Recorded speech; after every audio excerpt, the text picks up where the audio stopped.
Hi, everyone. My name is Zita, and welcome to Zita's Healthy Beginnings World of Women podcast. And today is July the 26th, and it is still summer, and the sun is really shining every part of the country, and we are all hoping that everyone is doing well. And please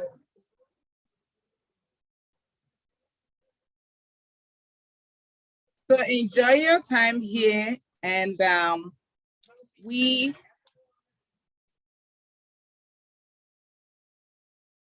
today we have the opportunity to introduce Nancy White. Some of you have heard about Nancy White, and some of us have not. So today we have that opportunity to listen to her and learn from her. And before we go into passing it on to Nancy, as you know, this podcast is brought to you by Word of Ability podcast in collaboration with Transform You Network and Park. We are always glad for the opportunity to reach our audience through this means. So I want to read a little bit of Nancy White's bio. Nancy White wants to live in a world where people will thrive and not just survive, both physically and financially. In her business, she, one, assists health-conscious adults in curating healthy lifestyles they can tweak as they age, and two, provides resources and connections to help businesses scale and add additional income streams. Nancy started her entrepreneurial journey 38 years ago after leaving corporate America. Since that time, she has started several businesses. Some flopped, some sold, and some blossomed. Isn't that a real life situation? But learning has never stopped. Absolutely. A natural gift for Nancy is connecting people, especially for business. She served as the foundation leader for E-Women Network from 2006 to 2020, established the first Heartlink network for women in Charlotte in 2008, and is part of other chambers and networking groups. She was once referred to as the most connected person in Charlotte. I'm sorry, someone is coming in. Her first book, The GRT Journal, is an Amazon bestseller. Her second book is a collaboration of entrepreneurs, Light at the End of the Funnel, Volume 2. It's an international Amazon bestseller. And a third collaborative book, Radical Self-Love, released in May 2020. Fourth collaborative book, Making Peace with Your Pieces, will release this year, 2022. She has been cultivating a healthy sales chic business since 2007. Currently, she is the co-host of the North Carolina Happy Neighborhood Networking. Nancy recently launched her TV show, The Healthy Sales Chick, on Win-Win Women TV. Nancy was a host and executive producer of the network show. She was also a founding member of YEP, Young Entrepreneur Project. So we have a well-versed, dynamic woman. Without further ado, I'm passing it on to Nancy. Over to you, dear. Oh, thank you so much, Zita. And it's interesting. I thought we might need some popcorn to go with this reading. So we were talking about before we got started about the different things that, I have done. And I just told you, I said, it's because I've been around so long. I get to be 70 next month. And so we want to continue to keep evolving, never stop learning. But Zita, one of the things I have loved about your show and the women that you have too, is when you talk about World of Women, that is all around the world. And we all have those same needs, those same desires to really just, thrive and not just survive, but more than anything to help and to collaborate and to help lift each other up. And someone asked me, Zita, they said, looking back, what would you have done differently? And I said, well, probably more than just one thing, but at least I would have asked for help more and I would have accepted it. And sometimes, women don't want to ask. We don't want to just, either bother somebody. We don't want to show that we don't know how to do something. But believe me, I ask really fast now because it saves time, energy, heartache, money. And so, but having women especially to have platforms to encourage and support each other is so valuable. And you had asked, a little bit about how I even got started on my journey, my entrepreneurial journey, which started, my son's 39. So I left corporate America 39 years ago, and it's been a learning experience and will continue to be. But my heart and passion in being in health and wellness, it unfortunately was birthed at my father's premature death when I was 9 and my brother's premature death at 22. And they both died of different blood diseases, which are now curable. But that always gave me that yearning in the back of my mind going, I think there's probably ways to be as preventative as possible. There's some things we have no control over, but living that preventative, healthy lifestyle, I say we do our best and God does the rest. So, I have studied with a lot of people, doctors and scientists over the years, and we get new bodies every 6 to 8 years. So you might as well make a new good one. And my mom, bless her heart, she was such an inspiration to me, Zita, because she was 96 when she moved home to be with the Lord, but she was sort of that kind of health nut before her time and was using colloidal silver and different things to, treat things naturally. So she was a good inspiration for me and continues to be this day. So anyways, I don't know how much more you want me to talk about or if you want to have some questions, but, this is a whole part of a woman's journey. And we've gone through ups and downs. I've had a lot of death in my life. And, we get to go through that healing process and forgiveness, all of those types of things. So what would you like to talk about this evening, Zita?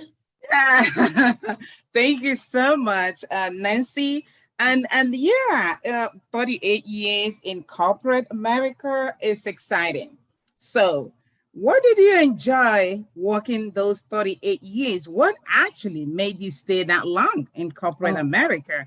And when you switched, what did you miss? And what were you glad? Okay. Well, I have to correct you because I left 38 years ago.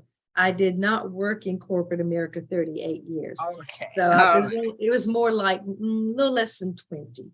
And so, and I was a researcher for the government, the local government during that time. So I've always loved to dig for information. And after I left corporate America, I had some things that I did on my own, just like we were talking about.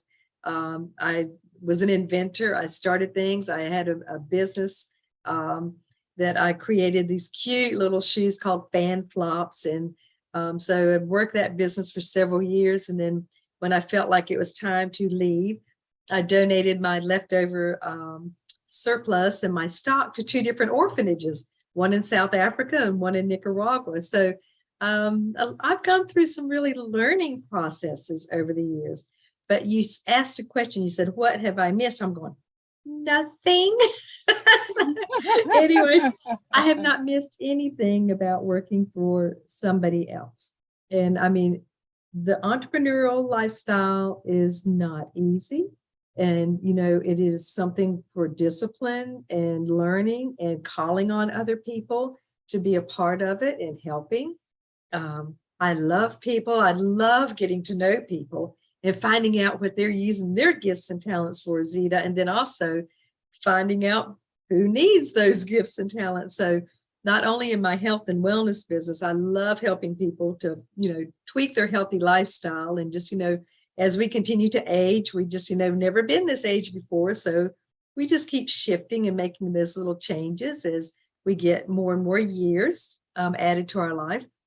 But it's awesome to help people, especially women, to earn additional money and income. And a lot of times women don't like to talk about money. And I will share, it's a tool. It's just a tool that we get to use while we're here. So what are some ways that you need to be able to have resources so that you can earn additional money, either with what you're doing and another stream of income? So I think, for women, talking about money and learning how money works, the only way money multiplies is if it keeps moving, especially when, it's in investing in different things. So I think I answered more than your question, Zita. Yeah, but that's really awesome. I really appreciate that. And I like what you said there about women don't like to talk about money. Mm-mm. Yet women use money more than anybody else. So women they buy 80% or more. I know. So the question is, if you don't want to talk about it, what else do you want to talk about?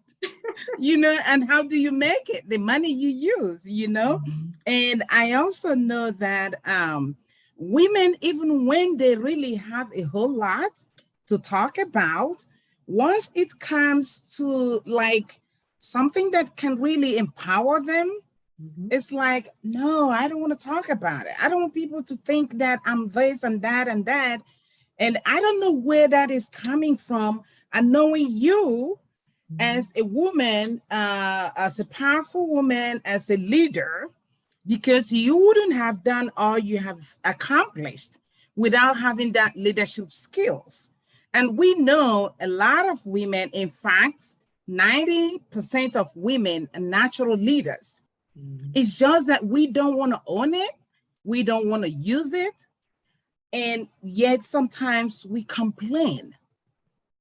So what do you want to, how do you want to approach that kind of situation where a woman knows that she is a leader and she can accomplish stuff, but she's not able to kind of own who she is, first of all, own her skills and talents? Mm-hmm. So how do you want to really encourage them? What do you want to tell them after yourself having led a whole lot of entrepreneurial business? Well, Zita, I guess the first question is to ask the lady, the woman, is this something that you really want? Is this something that you want for your life? Because you and I both know we cannot want things more for other people than they want for themselves. I don't care if it's their health, their wealth, or whatever. So asking that first question is this something that you really want? Where do you see yourself going and growing? Because we can't just stay still. That's why I believe there's no such thing as life balance. That means you're not moving. That means you're dead. And so you always are having to reprioritize and pace. But I think asking the woman, first and foremost, is this something that you want to grow and excel and just, where is it that is your heart? And if they say yes, but, and you listen for that but, what's coming after that word but, that's the challenge. That is where there is a weakness. And when you hear what the but is, then you have that way to say, so if that was resolved, where do you see yourself going? And where do you see? I think dreaming, setting goals, prioritizing, all those things we always have to do, and we always have to keep addressing it and retweaking that, revisiting it, and just, updating that also. The other thing, Zita, that I've also noticed with women over the years is they don't stop and celebrate. They get things accomplished and it's check, check, check, check. It's off my list, and they don't stop and just go, oh, thank you, Lord. Thank you, whatever, that I have gotten this done. This was an idea at one time, and now it's come to fruition. You can stop and pat yourself on the back. You can, for myself, I'll say, okay, my celebration, I'm going to take a bubble bath with candle lights and music. I'm just going to relax. You got to get clean anyways. So you might as well make it a fun celebration. And so that's one of the things I think women need to stop and just acknowledge the things that they are accomplishing, the good things, the things that they've gone through. And yes, we've lived to tell. If we're still here, then we've got another chance to improve. But sometimes we hear those women, or somebody has not even stopped to ask them, they go along and they have the appearance that everything is great and fine. I love asking women, what is your challenge? What is one of the things you're working on right now that you might have a block, or what is it that you need to have a collaboration with to get you to the next level? And a lot of people don't ask people that question. I mean, it's not that I'm nosy. I would love to know if I've got a resource that can help them. Yeah, and that is very powerful because, some people don't want to ask, probably because they don't have the resources to offer. Mm-hmm. And some of them don't even feel positive about themselves. One thing that I feel that a lot of women struggle with, especially the women in my circle, those that I accompany, the younger women who are having babies, who are really raising kids by themselves, who are struggling and juggling life. A lot of them feel that they don't have what it takes to really be a woman. A lot of them blame themselves for no reason at all. And asking them, what do you plan? Like you're talking about, what goals have you set for yourself? In the next 5 years, where do you see yourself? Not half of them can actually give you an answer. Mm-hmm. It's like there's something that is holding a lot of younger women back from pursuing their dreams. I can't really say what it is, but I do know that talking with them, encouraging them, supporting them, and in fact, empowering them in little ways, like what you just said, asking them, what have you done in terms of stopping and celebrating? It's like, some of them will call and say, oh, my baby is this and my baby is doing that. I don't know what to do. I've done this, I've done that. And I'm like, okay, stop right there. You've done this, you've done that. That's something you've done.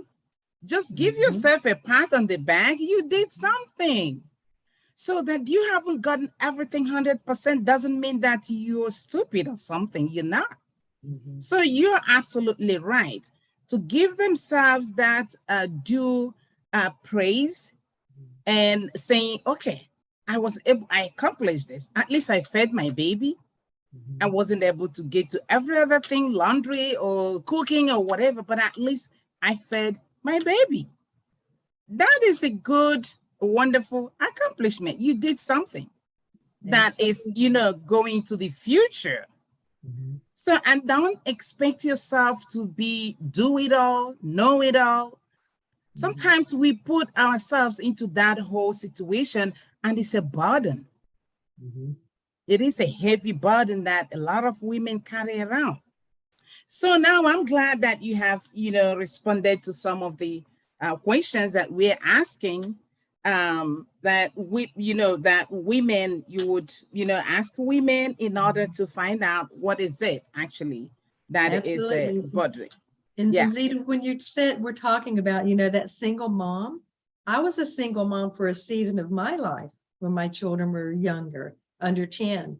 And I, was doing the things just like other mothers do, taking care of everything, but asking other mothers, and we bartered, watching your children for a while I did this and vice versa, and having those children have interaction with some things that you're doing. I was working and doing different things, but I had, little agreements with my children too.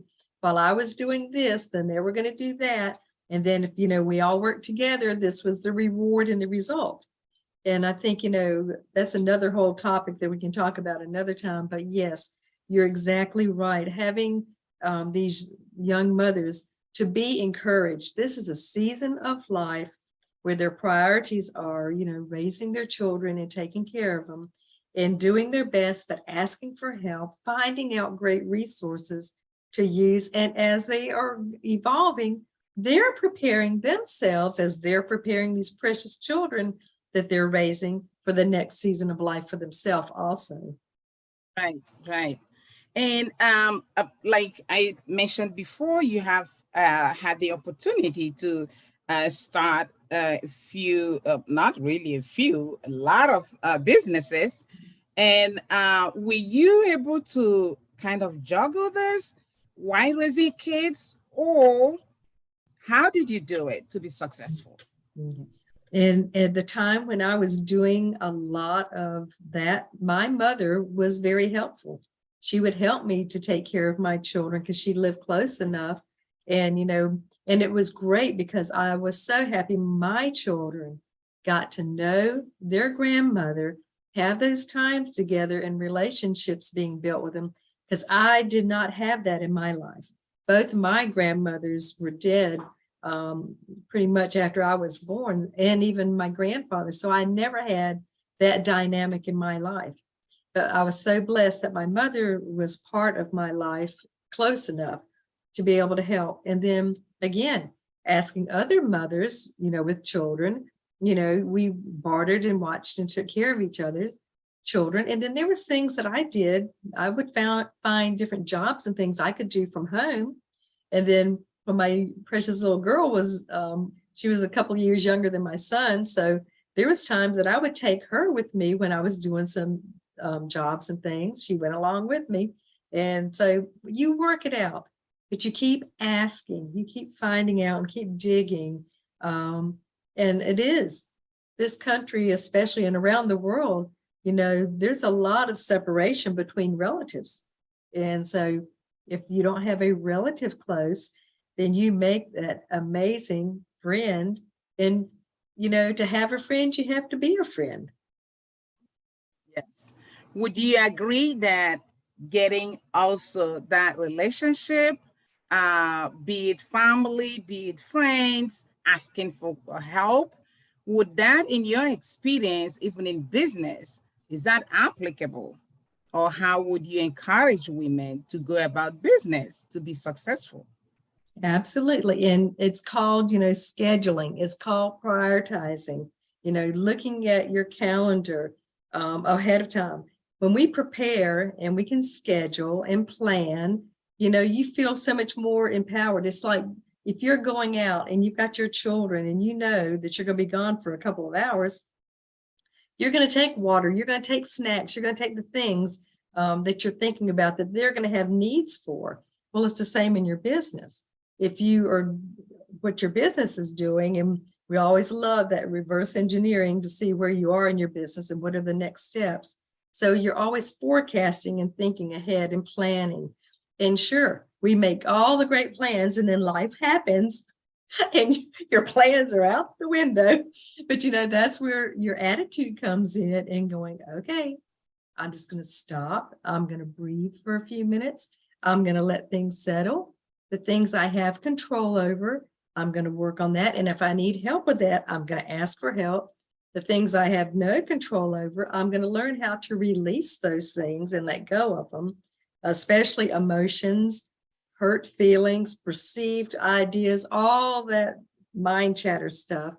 We have to learn those healthy ways to release those things, Zita. So again, I think planning, preparing, and doing as much as we can ahead of time. And then, that way you're not getting caught off guard. I mean, life does happen. And we know that, when that happens, we have control over the moment of how we're going to react and how we're not going to react. And that's a whole big teaching moment, believe me, for children. I know. So, can you talk about healthy sales chick? Okay, the healthy sales chick. So again, I've been a 30-year researcher in natural prevention, and I'm very holistic. Zita, it's healthy mind, body, and spirit. You have to nurture all three every day, or one of those areas are going to start squawking at us. And again, we get new bodies every 6 to 8 years, so you might as well make a new good one. I've gone through some of my own health challenges. I've reversed osteoporosis naturally over the last 20 years. I've had some little places of skin cancer because I was born before sunscreen was made. It's like there's a lot of things, in our health. Sometimes things are passed down, a propensity from one generation to another. And so we learn how to, do our best again, and God does the rest. But the things I think people in this day and time, 1 out of 2 people are combating anxiety in this country alone, and even children, but only 30% of people are doing anything about it. We do know that stress is associated with the 6 top killers in this country. And so you have to be able to manage it, or it manages you. So we find healthy ways, natural ways as much as possible to be as preventative, but also combat. It used to be that you could just take a little 1-a-day vitamin and you were good. But what has happened in our food supply and all these different things over the years, when they introduced genetically modified foods, and I'm sitting there going, common sense would tell somebody that if it takes 16 months to grow a salmon, what it would normally take 3 years to grow, is there not something that you could know that could affect your body in a different way? So anyways, but now, with everything that's going on too, we not only have to supplement nutritionally to get all the things, those 90 building blocks those healthy cells need, but we are also combating things that we have no control over. So again, being as preventative as possible, keeping our immune systems built up like crazy. And when we go through our challenges, there's going to be the next thing. So we, again, preparing and being aware to do the things that we can do to keep those immune systems built up. So again, that mind, that big computer between our ears, everything starts in our mind before it gets into our heart, before we take action. But it's not any one thing. It's that sleeping, it's exercise, it's what's crossing our lips, making good, better, best choices. It's doing things that we know that we're being preventative. And so people are always going through things. Now, medicine has a great place. Like I said, the 2 cancers my father and brother died of are now curable. Medicine does have a great place, but I think over the years too, and I'm going to be careful how I say this, the pharmaceutical arena and everything, if you keep pulling back what's behind everything, unfortunately, it's usually about money. And so, it's just like when you had preservatives and things put in foods, it's because it can sit on the shelf longer, and the longer it sits, then the more money somebody can make. So we won't go down that road right now. But anyways, but the healthy cells chick is something that just, for my heart, is just something to help people just to be aware and just to stop again, to look at their healthy lifestyle, celebrate the good things. And then if there's areas that they need to have a little bit of help with, I would love just to offer some suggestions and resources for them to be able to combat that. Great. And talking about resources, I was going to ask you to please put your information on the chart so that people can contact you as they feel, they need. And I really love the way you have, talked to us about health and wholeness. I tell my clients, and sometimes when I'm in the hospital talking to patients, the truth of the matter is all of us, we all have this body we're talking about that is made up of body, soul, and spirit. And it is our responsibility to take care of our body. And people say, oh, yeah, there are certain things that run in the family. And I believe that. There are certain genes that we're all made of from ancestral lineage, which is true. But that's only 30% of what one carries. The rest is on you and it's on me. And all of us carry all these cancer cells. That is the truth. The question is, how do we, or what are we doing to keep them at bay? So it is our responsibility then to do our best to make sure we are taking care of ourselves. That way, like you just mentioned, building our immunity. That is the best way to take care of this whole situation. Building immunity was one thing that became so paramount 2 years ago when COVID hit. And it was the whole thing of people are asking, oh, build your immunity, you need this, you need that. And I'm like, wow, are we really recognizing this right now? This has always been there, but COVID has really brought it to the forefront that yes, your immunity is really your protection. If you don't have it, then you're going to be struggling with a whole lot. And even now, we still have that problem of COVID, but not only COVID, other viruses are coming up. And what is causing that? Not everybody can really say what it is. But one thing everyone can do is to protect themselves through building your immunity. And that is something that we have to do on a daily basis. It's not just you do it and it's over. No, absolutely. That is what we do on a daily basis. And what I see in especially in the women I work with right now, is the increase in mental health issues, especially after COVID. And that tells you how our lives and our body works. When you're under stress, see what happens, and especially for women. And I'm going to ask you also, because I know men and women are different when it comes to stress levels, stress management, and dealing with life in general. So what advice would you really give our women, especially those of them who are dealing with too much stress, which we know can bring a whole lot of other health issues. And one of them is just the mental health issue I've talked about. I just mentioned. What would you tell them? And how would you encourage them to really pay attention to this situation? Absolutely, Zita. So I think one of the things is that women love to be in control of themselves as much as possible.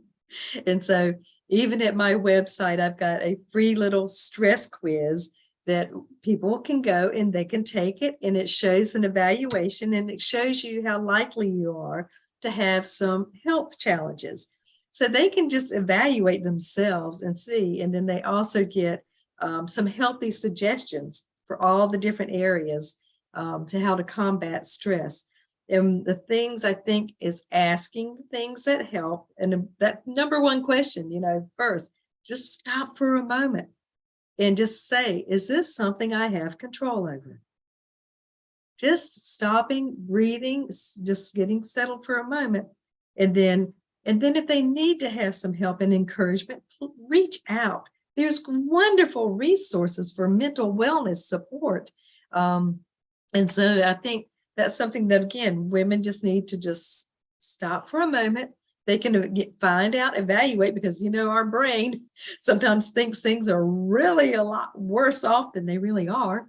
And right. Just, and again, all of a sudden you're going through, oh, it's not as bad as I really thought. And so anyways, I think that's something very valuable, our mental wellness, and it's something we have to address. And there are natural ways and natural things that we can use and to take to help this incredible computer up here. In fact, one of our supplements that we've had for several years are called Happy Chocolates. And they have an amino acid that crosses the blood barrier in the brain and feeds the brain and makes you happier. So there are some things, because we get out of chemical control sometimes, and you're working on getting that chemistry back into balance again, rebalancing it. And it's possible. I was listening to a doctor the other day, and he's got so much great information as far as different nutritionals, different foods. I knew a lot about it, but I'm a lifelong learner, and I'm going to continue. And it was awesome to listen to him. I thought, that's exactly what I suggest to people. That's things that, are great. They were confirming, but there was things that I was learning about that I did not know, and about how some things interact. So anyways, I think the biggest thing is awareness. And the biggest thing too is staying in control of what you're going to do about it. We have a choice. What am I going to do? Is this something that I'm going to ignore until it causes some other really challenges in my life? Because it will. It's just like that, you know, if you ignore something long enough, we think it's going to go away. It doesn't go away. And a lot of times it can really fester and get even worse. And then it evolves, and we'll see it just like you and I have even witnessed in people. Somebody is, you know, just going along, and all of a sudden somebody just snaps at somebody about something that, and you're sitting there going, there is a lot of things that are behind that. It's not just this current situation. There's things that are not seen that have been, you know, building up and festering. And a lot of times it's unforgiveness, whether it's themselves or somebody else. But anyway, so that's, you know, I don't want to spend all of our time, but I have to give you a fun little tip, because this is something fun when you were talking about viruses and everything. So viruses can't live in a saline environment, and you can make your own saline by boiling 1 cup of water, put a half a teaspoon of sea salt, a half a teaspoon of baking soda in it, and let it cool. And you can spray it in your nose, because most viruses get into us, you know, either through our nose or our eyes or things that we've touched, you know, blah, blah, blah. So we know how that works. But viruses have a life cycle. And so, but keeping saline going in your nose, and if you have a little bit of that congestion, you can put a little peroxide in your ears to help you from getting that sinus infection. So, you know, if people are starting to, you know, feel like this is all going on, there's ways to combat it, and just to fight along with keeping that immune system built up. But anyways, that was just a tip I wanted to give these gals, because, you know, especially with children and things, you know, we can do some things naturally. And I agree with you completely.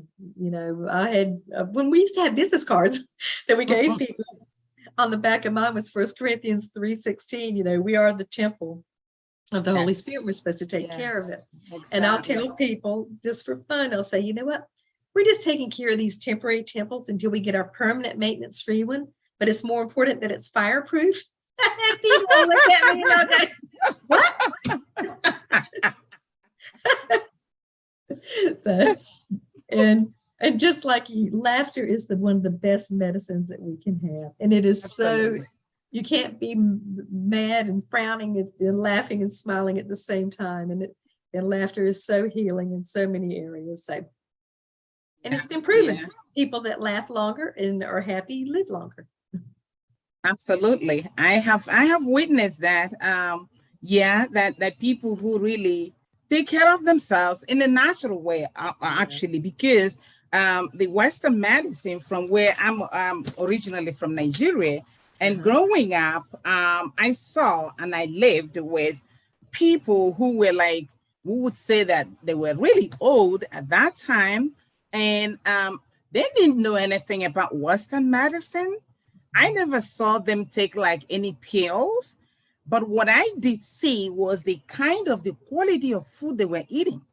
Mm-hmm. They were cooking their food every single day, going to the garden, going to the farm, bringing their vegetables, their fruits, everything they ate was just coming from the earth. That was one thing I noticed. Mm-hmm. And I know they were preparing their own food all the time, every single day.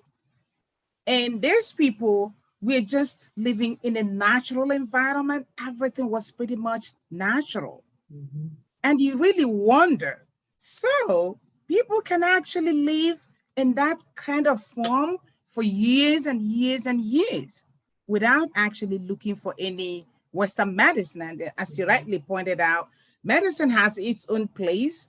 Like if anybody sustains any injury or in a motor accident and gets hurt, no, you really need that help right away. That's where medicine has its own place. But other than that, the majority of our health, taking care of it, building it to the level of, like you said, making it waterproof, is our responsibilities on us. Mm-hmm. And I don't care what other people say. One thing I do know is that because of the society and the socio-economic challenge people are having right now, it can be a problem to really get what you need, especially if you're in the cities. You're depending on the stores. Some people don't even have any stores where they can really buy natural food, fresh fruits and vegetables. Some people don't have access to that. So that's really a problem. That's a barrier. That is, and that's really something that is attacking the natural existence of humans, because there's nobody who can live without the natural environment, the natural fruits and vegetables, or actually the earth, because we have been given the mandate to till the earth and enjoy whatever, we get out of it. But if we don't have access to that, what happens? Life becomes rough. Life becomes a challenge. And I know as we speak, there are a lot of people across the United States and even over the world who are dealing with some natural disaster, not able to really live in their own land, cultivate their own land, or reap whatever it is that the earth have for them, for so many reasons. For flooding, due to flooding or earthquake or other natural disaster. So we know all of this, but we also want to encourage all of us to do our best, And those of us who live in the United States, or even if you're listening to us from overseas, I think technology has made it so easy right now. Nancy has information already on the chat. Reach out to her in any way you can. And I'm sure she has a lot that she can offer to you.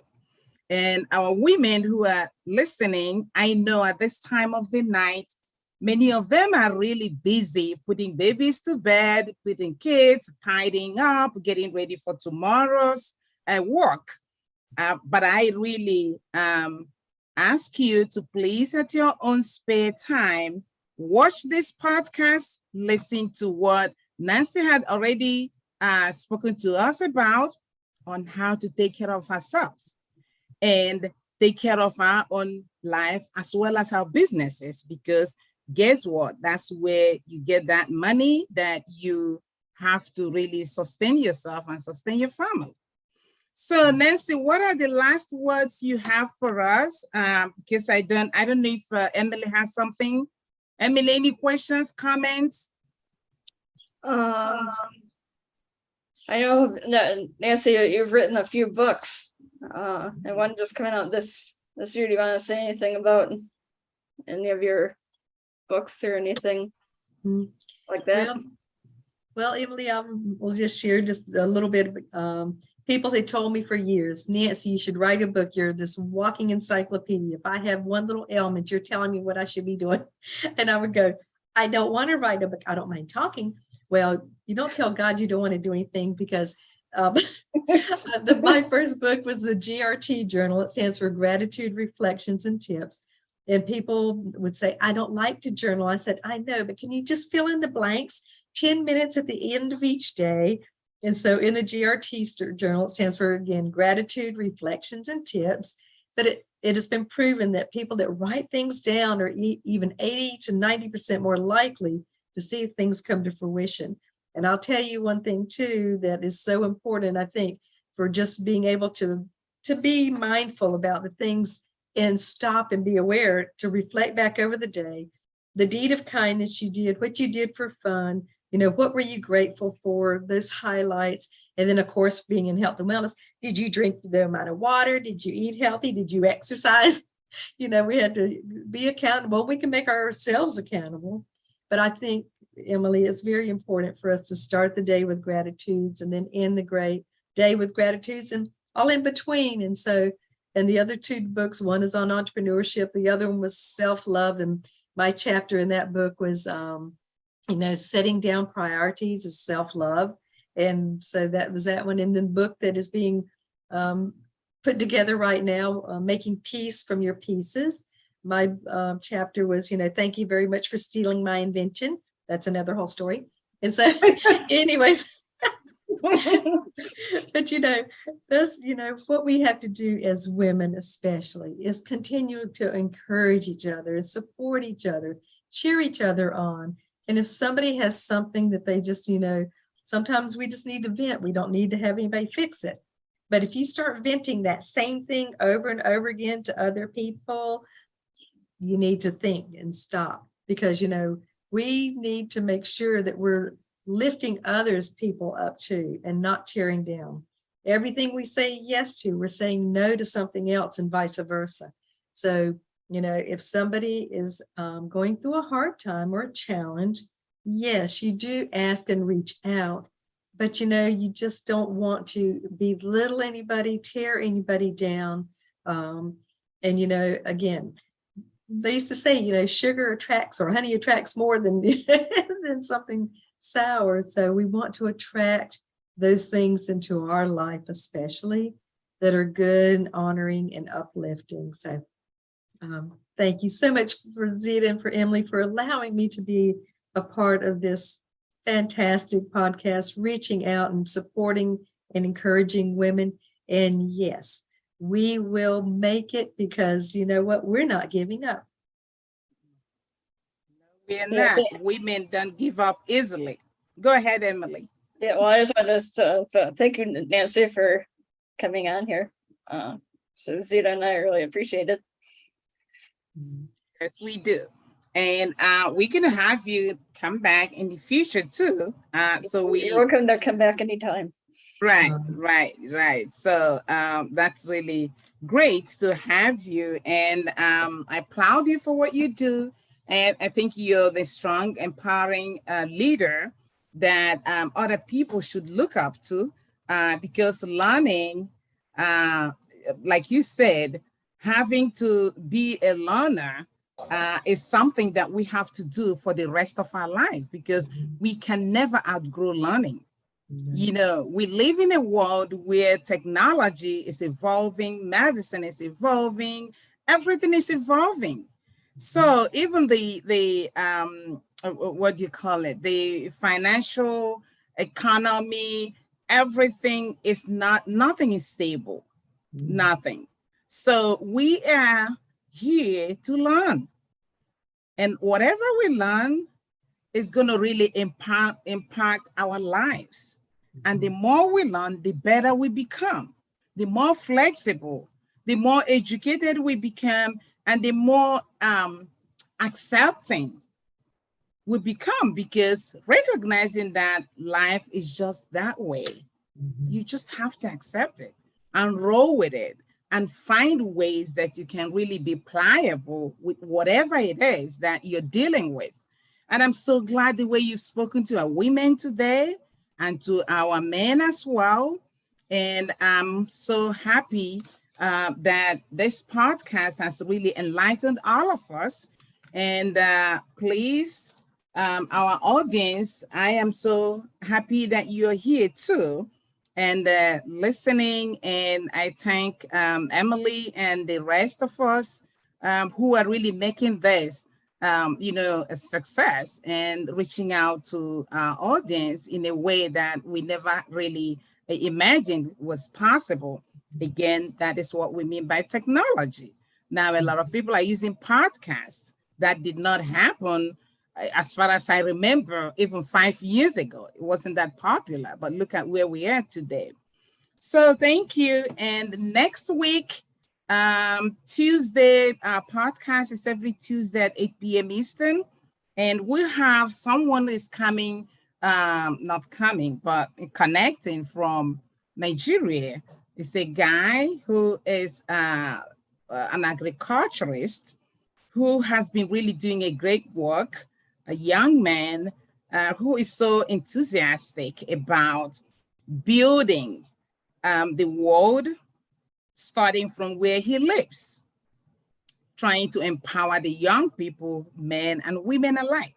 So please come back next week, the same time, to listen to him. And thank you once again, Nancy, and we'll be in touch. Thanks for coming. Thank you, Zita. You're welcome. Bye, everyone. And this is the end of our podcast for tonight. Have a wonderful evening. Bye-bye.